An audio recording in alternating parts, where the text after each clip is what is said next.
இப்போ எங்கே இருக்கும்? தூத்துக்குடி மாவட்டம் ஏரல்ங்கிற ஒரு கிராமத்தில், அதுவும் ஆடி அமாவாசைக்கு புகழ்பெற்ற ஒரு கோவில், அதான் சேர்மன் அருணாசல சுவாமிகள் கோவில். இந்த கோவில் எல்லாருக்கும் நோய் நொடிகளை பிணைகளை தீர்க்கக்கூடிய ஒரு அரிய ஒரு அற்புதமான ஒரு நல்ல கோவில். இப்போ இந்த கோவிலுக்குள்ளே என்ட்ரா பண்ணிட்டோம். இந்த என்ட்ரன்ஸ்லேயே நம்மளை வரவேற்கிறதுக்கு பிள்ளையார் இருக்கிறார். ஆற்றங்கரை ஓரத்திலே தாமிரபரணி ஆற்றங்கரையிலே பிள்ளையார் இருக்கிறார். இந்த பிள்ளையாருக்கு என்ன பண்ணுவாங்கன்னா, அதாவது கை கால்கள் எல்லாமே இந்த மரக்கட்டைகளை செஞ்சு சாமிக்கு வந்து காணிக்கை செலுத்துவாங்க. அவங்க கை காலில் எந்த ஒரு வலியோ எந்த ஒரு பிரச்சனைகள் இருந்தாலும் இதை போட்டாச்சுன்னா சாமிக்கு நேர்த்திக்கடன் கொடுத்து சுற்றி வந்தாங்கன்னா அது சரியாகுங்கிற ஒரு ஐதீகம்.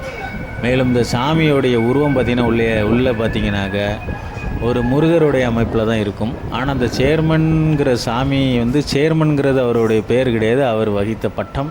அதாவது ஒரு காலத்தில் அவங்க ஏரல் நகரத்துக்கு சேர்மனாக இருந்திருக்காங்க, பஞ்சாயத்து போர்டுக்கு. ஸோ அதனால் அவங்கள சேர்மன் அருணாசல சுவாமிகள் என்று எல்லோரும் அழைச்சிருக்காங்க. இந்த கோவிலில் என்ன ஒரு பெரிய விசேஷமான ஒரு விஷயம்னா, இந்த கோவிலில் வந்து இந்த மை வைப்பாங்க. இந்த கருப்பு கலரில் ஒரு மை வைப்பாங்க. இந்த மை வந்து என்னென்னா ஒரு நம்பிக்கை.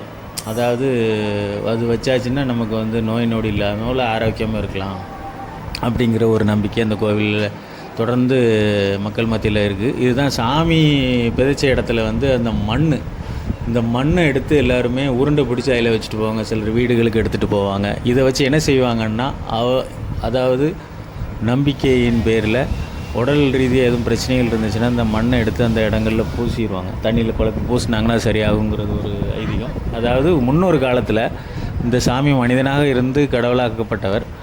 இந்த சாமி வந்து எப்படின்னா, அவர் ஒரு சாதாரணமாக ஒரு பார்வை பார்க்கக்கூடிய ஒரு ஆளாக இந்த ஏரல் நகரத்தில் இருந்திருக்காங்க. அவங்க வீட்டில் வேலை பார்க்கக்கூடிய ஒரு நபர் வந்து சாமி இந்த மாதிரி இருந்துக்கிட்டு இருந்த காலகட்டத்தில் திடீர்னு இறந்துடுறாங்க.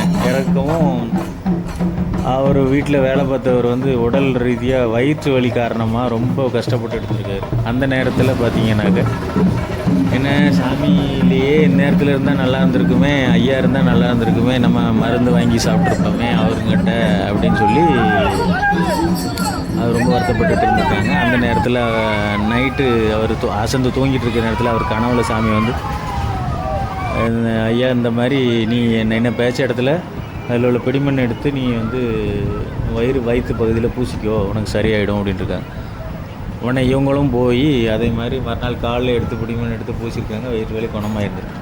ஸோ அதுவே நாளடைவில் எல்லார் மத்தியில் பேசப்பட்டு அது கோவிலாக அந்த இடத்துல உருவெடுத்து எல்லா மக்களும் இன்று தமிழ்நாட்டில் எந்த எல்லையில் இருக்கிற மக்கள்கள் கூட இந்த கோயிலை நோக்கி வந்துடுறாங்க. இந்த ஆடி அமாவாசை பெரிய திருவிழாவாக கொண்டாடப்படுகிற மக்கள் மத்தியில் நல்ல வரவேற்பை கொண்டு நல்ல நிகழ்ச்சிகளாக போய் கொண்டிருக்கிறது மக்களே. மேலும் இந்த சேனலை ரசித்து பார்த்த அனைவருக்கும் நன்றி. தொடர்ந்து நம்ம சேனலை ரசித்து பாருங்கள். ராம் தினேஷ் ஃபேஷன் லைக் பண்ணுங்கள், ஷேர் பண்ணுங்கள், கமெண்ட் பண்ணுங்கள் ஃப்ரெண்ட்ஸ். தேங்க்யூ.